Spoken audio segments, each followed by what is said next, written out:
ओम नमो भगवते वासुदेवाय। हरे कृष्ण कृष्ण कृष्ण हरे हरे, हरे राम राम राम हरे हरे। आप सभी भक्तों को राधे राधे। हरे कृष्णा। आप सभी भक्तों के मन में यह प्रश्न होगा कि एकादशी कृष्ण पक्ष की भात माह की कृष्ण पक्ष की एकादशी कब है। मेरे प्यारे भक्तों, कृष्ण पक्ष की भात माह की एकादशी जो जन्माष्टमी के बाद आती है, वह एकादशी का नाम है अजा एकादशी। और इस एकादशी का व्रत करने मात्र से व्यक्ति के जन्म जन्मांतर के पाप, कई जन्मांतर के पाप तत्क्षण नष्ट हो जाते हैं। मेरे प्यारे भक्तों, हम सभी सनातनी अजा एकादशी का व्रत 19 अगस्त को रखेंगे। और मेरे प्यारे भक्तों, इस व्रत को और इसकी व्रत की जो कथा है वह आप सभी अवश्य सुनिएगा।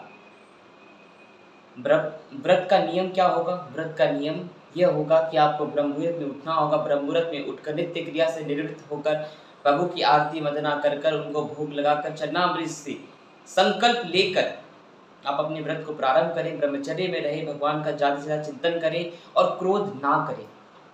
और अगले दिन पारण कब है ये मैं आपको वीडियो के अंत में ही बताऊंगा। मेरे प्यारे भक्तों, एक छोटी सी और बहुत ही दिव्य कथा मैं आप सभी को बताने जा रहा हूँ, उसको बहुत ध्यान से सुनिएगा मेरे बच्चों। सूर्यवंश में एक राजा हुए और उन राजा के बारे में आप भली भांति जानते हैं। सूर्यवंश में एक राजा हुए, राजा हरिश्चंद्र। और राजा हरिश्चंद्र के बारे में ऐसा कोई नहीं है कि जो राजा हरिश्चंद्र को ना जानता हो। राजा हरिश्चंद्र सत्यवादी राजा थे, धर्मपरायण राजा थे और उनकी यही सत्यता पूरे विश्व में फैली हुई थी। तो एक बार क्या हुआ कि राजा हरिश्चंद्र के स्वप्न में उन्होंने यह स्वप्न देखा कि उन्होंने अपना सारा राजपाट स्वामी विश्वामित्र जी को दान में दे दिया।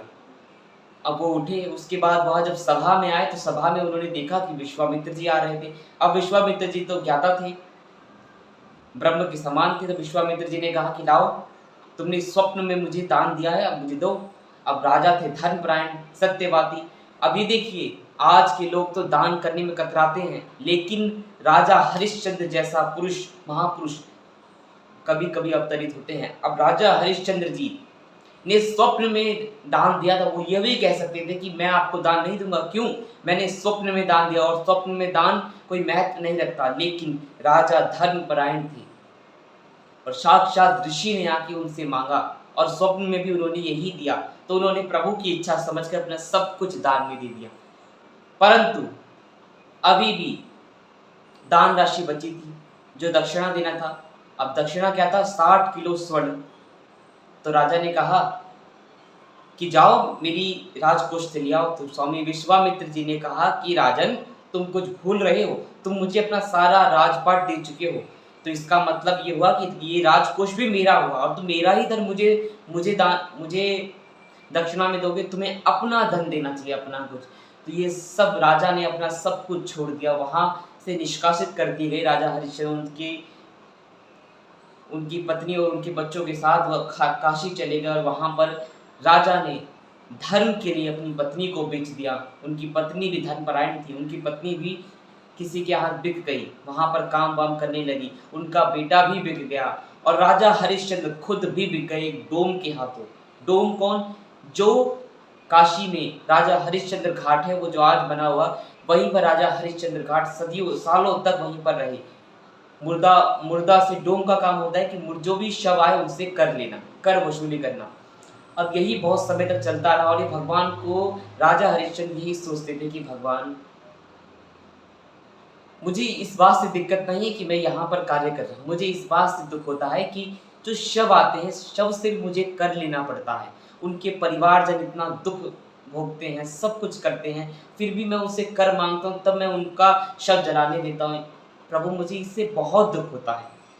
तो यह सब देखने के बाद एक बार गौतम ऋषि आए और गौतम ऋषि ने राजा हरिश्चंद्र को दर्शन दिया और राजा हरिश्चंद्र के बारे में उनको तो सब पता था, वो सर्वज्ञाता थे गौतम ऋषि। तो गौतम ऋषि ने कहा कि राजा हरिश्चंद्र, तुम परेशान मत हो, तुम ऐसा करो कि तुम कृष्ण पक्ष की भात माह की अजा एकादशी का व्रत करो। अजा एकादशी का व्रत करने मात्र से तुम्हारे समस्त पाप नष्ट हो जाएंगे और तुम्हें इस पाप से भी मुक्ति मिलेगी। तो राजा हरिश्चंद्र ने बड़ी ही धर्म निष्ठा से अजा एकादशी का व्रत करा। उसके सारे पाप नष्ट हुए, उनका पुत्र भी जीवित हुआ भगवान नारायण की कृपा से। उन्होंने जो दक्षिणा थी वो दक्षिणा इकट्ठा कर वशिष्ठ जी को दक्षिणा भी दे दी, अपना सारा राजपाट भी वापस ले लिया। ये प्रभु की कृपा से सब कुछ हुआ। तो मेरे प्यारे भक्तों, हम सभी भक्तों को धर्म में चलना चाहिए। सत्य सत्य क्या है? धर्म ही सत्य है। असत्य से बड़ा कोई पाप नहीं है और सत्य से बड़ा कोई धर्म नहीं है। मेरे प्यारे बच्चों, आप सभी भक्त, इसीलिए मेरे प्यारे भक्तों, आप सभी अजा एकादशी का व्रत करना, बच्चों से भी कराना है अजा एकादशी का व्रत। जैसे मुसलमान भाई अपने सभी बच्चों को रोजा करवाते हैं, उसी प्रकार हम सभी सनातनी अपने बच्चों को एकादशी का व्रत तो मात्र कराएं, जिससे आपके बच्चों का आत्म चिंतन और पवित्र हो। और मेरे प्यारे भक्तों, अजा एकादशी का जो पारण होगा वो 20 अगस्त को सुबह 5:30 बजे से लेके 8:58 तक, मतलब 9 बजे से पहले पहले आप सभी पारण कर लें। मेरे प्यारे भक्तों, एकादशी की कथा, ये छोटी सी कथा थी जो बहुत ही ज़्यादा प्रचलित है, जो आपको पुराणों में ही मिलेगी और गुरुजनों के मुखारबिंद से ही सुनने को मिलेगी। मेरे प्यारे भक्तों, आप सभी भक्त एकादशी का व्रत करें और प्रभु का चिंतन करें। और ऐसे ही वीडियो प्राप्त करने के लिए आप अपने इस दास को सपोर्ट करें, सत्य यूनिटी संघ को और बढ़ाएं। आध्यात्म जगत का सबसे बड़ा चैनल और समाज में सही बात पहुंचे, इसके लिए आप सभी दास का साथ दीजिए और सब्सक्राइब कीजिए और प्रेम से राधे राधे लिखिए।